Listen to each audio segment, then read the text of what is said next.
രാഹുൽ മാങ്കൂട്ടം കർണാടകത്തിലെ 3000 ഏക്കറുള്ള റിസോർട്ടിൽ ഒളിവ് ജീവിതം ആഘോഷിച്ചതിന്റെ വിവരങ്ങൾ പുറത്തുവരുന്നു. കേരള പോലീസിന്റെ ഒരു വെളിപ്പാടകലെ പ്രാദേശിക കോൺഗ്രസ് നേതൃത്വത്തിന്റെ സഹായത്തോടെയാണ് ഒളിവുവാസം.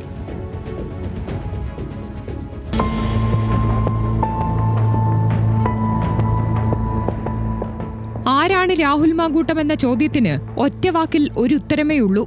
പ്രതി നിസാരനല്ല. റിയൽ എസ്റ്റേറ്റ് ഗുണ്ടാബന്ധങ്ങൾ ഉൾപ്പെടെ കൂട്ടിനുണ്ട്.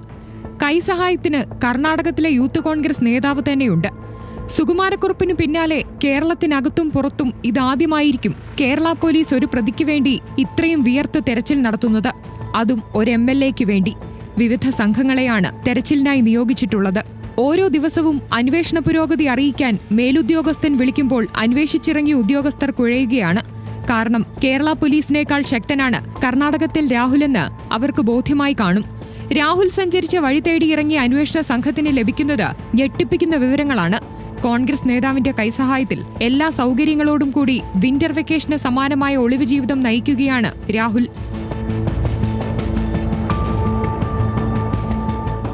അടിക്കടി മാറുന്ന ഫോണും സിമ്മും, യാത്രയ്ക്ക് വാഹനം, പുത്തൻ വസ്ത്രങ്ങൾ, വെളിപ്പാടകലെ എന്തിനും തയ്യാറായ ആളുകൾ, അങ്ങനെ ഒളിവാസത്തിലും ഹൈ ജീവിതം തുടരുന്നു.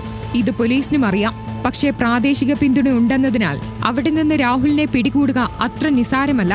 ഒരുപക്ഷെ പുറത്തേക്കു കടന്നാൽ പിടികൂടാമെന്ന കണക്കുകൂട്ടലിലാണ് തെരച്ചിലുകൾ. ഹൈക്കോടതിയിലെ ജാമ്യാപേക്ഷയിലെ വിധിക്ക് അനുസൃതമായിരിക്കും രാഹുലിന്റെ അടുത്ത നീക്കം. അഭിഭാഷകരെ ബന്ധപ്പെടുന്നത് നേരിട്ടല്ല, ബംഗളൂരുവിലെ ഒരു അഭിഭാഷക വഴിയാണ്.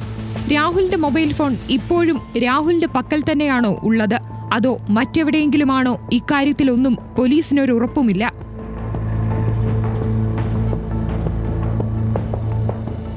നിർണായക തെളിവുള്ള മൊബൈൽ ഫോൺ നശിപ്പിച്ചു കളഞ്ഞോ എന്ന സംശയം പോലും പോലീസിനുണ്ട്.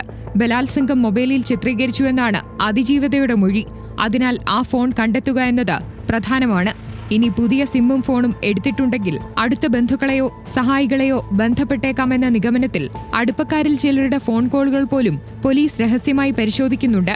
ഇന്റർനെറ്റ് കോളുകളുടെ സഹായത്തോടെയാവാം ഒരുപക്ഷെ രാഹുൽ ഇപ്പോഴും കമ്മ്യൂണിക്കേറ്റ് ചെയ്യുന്നതെന്നാണ് പോലീസ് കരുതുന്നത്. അവിടെയും സാധ്യത മങ്ങുകയാണ്. സഹായിയായ 2 പേരെ കസ്റ്റഡിയിലെടുത്ത് ചോദ്യം ചെയ്തെങ്കിലും കൂടുതൽ വ്യക്തത അവർക്കുമില്ല. കർണാടകയുമായി അതിർത്തി പങ്കിടുന്നത് 3 ജില്ലകളാണ്.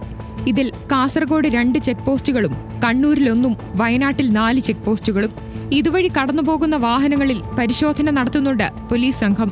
ഇതുകൂടാതെ തിരുവനന്തപുരത്ത് 13 ചെക്ക് പോസ്റ്റുകളും പാലക്കാട് 9 ചെക്ക് പോസ്റ്റുകളുമുണ്ട്. രാഹുലിനു വേണ്ടി മാത്രമല്ല, 2ാം പ്രതി ജോബിക്കായും തെരച്ചിലുണ്ട്. ഇനി ചെക്ക് പോസ്റ്റ് വഴിയല്ലാതെ കേരളത്തിലേക്ക് കടക്കാൻ മറ്റ് നിരവധി ഇടറോഡുകളുമുണ്ട്.